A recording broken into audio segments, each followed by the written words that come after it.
Então, boa noite, pessoal. Meu nome é César Mello, sou advogado especialista em direito público e no vídeo de hoje nós vamos comentar sobre retenção de armas importadas em bagagem, o que você não deve fazer para gerar problemas e como você deve proceder para ter a maior chance de sucesso na liberação desses armamentos, tá? Então, vamos à vinheta e depois seguimos com o vídeo.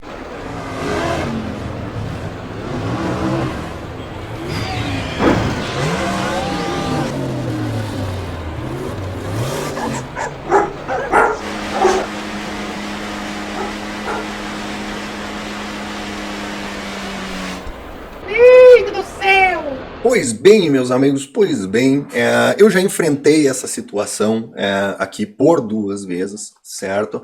E são 2 situações diversas, com soluções diversas, que me apresentaram aqui problemáticas diversas, e daí eu gostaria de apresentar a solucionática que eu bolei para essas questões, certo? E orientar as pessoas para que elas não cometam equívocos que poderão trazer um resultado desfavorável nessas situações. Então, qual é a situação aqui colocada?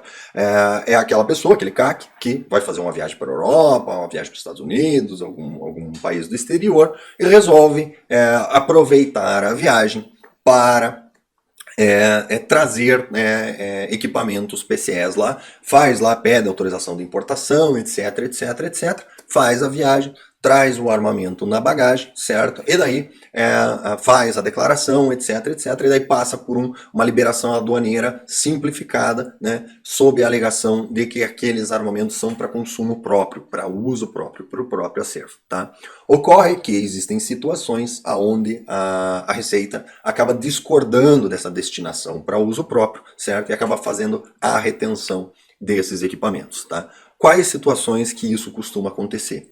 Quando essa viagem se repete com muita frequência, né? Então, o cara vai lá para o exterior, ele traz uma Glock, uma CZ, um fuzil 308, uma luneta e mais alguma coisa, certo? A importação é considerada como para uso próprio, porque é um armamento que faz sentido em relação às atividades que o CAC vai praticar, etc. Aí ele faz uma segunda viagem e ele traz exatamente os mesmos equipamentos, acrescidos de um pouco mais, certo? Aí acaba sendo liberado, etc. Aí ele faz uma terceira viagem e traz os mesmos equipamentos, mais ainda às vezes pequenas divergências de modelo entre equipamentos muito parecidos. Aí a Receita falou, opa, peraí.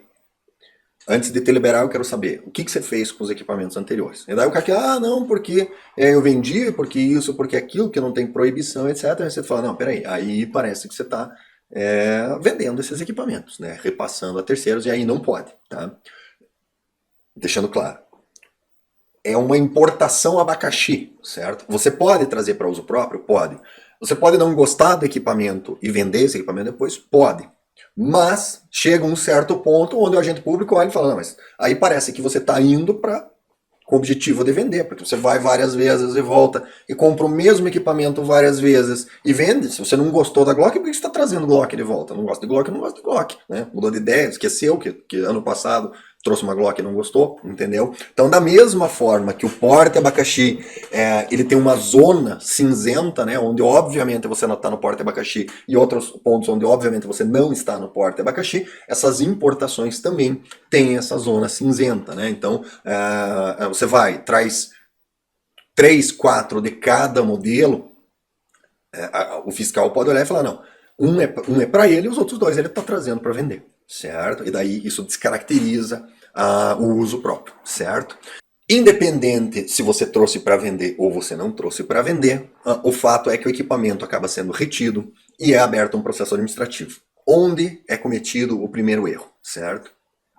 Se você aberto o processo administrativo, antes dele finalizado, antes dele ter uma decisão final, mesmo que de primeira instância administrativa, você abrir um mandado de segurança ou judicializar de qualquer forma, existe uma portaria, uma instrução normativa, um papelzinho colado no vidro da repartição lá da Receita que diz que, uma vez judicializado, esgota-se a esfera administrativa e o cidadão abre mão do direito ao processo administrativo e isso é transferido exclusivamente para a esfera judicial.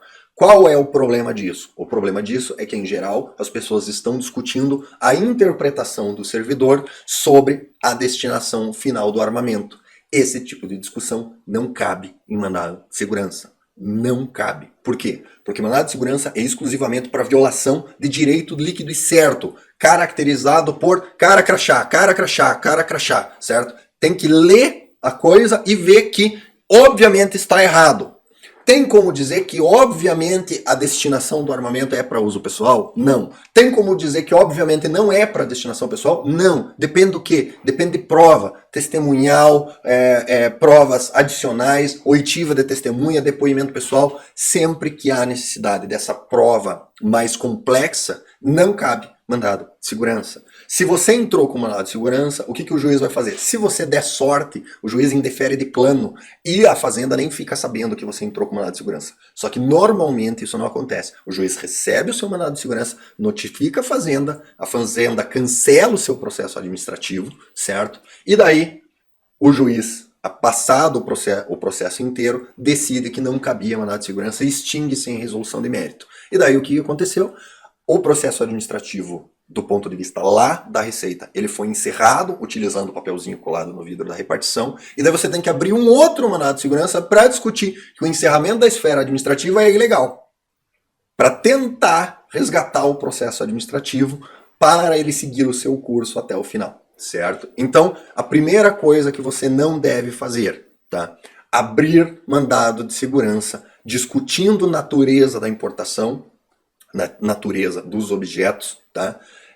Antes de encerrado o processo administrativo aduaneiro, tá? Leve o processo administrativo aduaneiro a sério, tá? Contrate alguém que saiba manejar esse processo administrativo, tá? Se efetivamente você tem condições de demonstrar no mérito, tá? E seja sincero em relação a isso. Você está trazendo 3 Glocks porque você vai ficar uma para você e as 2 vai para vender, você vai perder no mérito. Tá? Você está trazendo 10 fuzis, já é a terceira viagem que você está fazendo. Cada vez que você trouxe uma certa quantidade de coisa e você não tem mais nada no seu acervo, além de uma G2C com meio carregador de NTA, você não vai convencer ninguém de que você não está dando destinação comercial a esse armamento. Tá? Não se meta a comprar uma briga de mérito que você vai perder. Tá? Porque, inclusive, tem informações de que os caras têm agentes da Polícia Federal nos grupos. O cara vai dar uma desperta, vai alegar que é para consumo pessoal, os caras juntam no seu processo administrativo aduaneiro, você anunciando o armamento que você disse que era para consumo pessoal,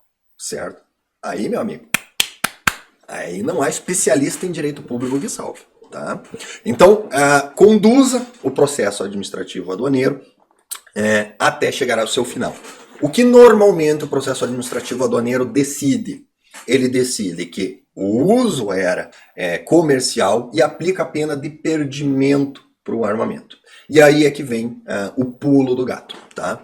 A pena de perdimento ela está regulamentada no decreto 6759/2009 e tem um capítulo específico sobre a pena de perdimento. É um decreto federal, então se aplica. Tá? Não é instrução normativa, não é portaria, não é papelzinho colado no vidro da repartição. É um decreto federal e, portanto, ele tem que ser seguido, certo? E aqui diz, aplica-se a pena de perdimento de mercadoria nas seguintes hipóteses por configurar em dano ao erário, este com redação, aí tem aqui o decreto-lei, faz as referências, este com redação tal, certo? Por dano ao erário, não se entende simples falta de pagamento de impostos, certo? Ou pagamento diferenciado de impostos, certo? Então existe uma limitação aqui, certo? Então, existe uma listagem, números clausos. O que é?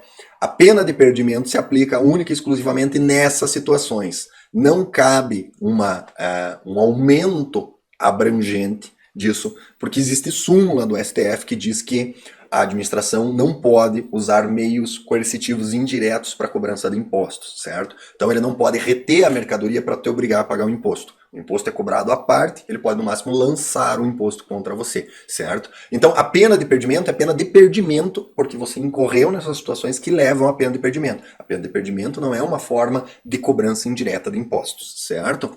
Então, quais são as situações? Se você ler as situações, você vai ver que são situações onde a pessoa agiu de forma fraudulenta, escondendo o armamento, não declarando o armamento, ou qualquer outro objeto, ele não declara, né? Então, tem aqui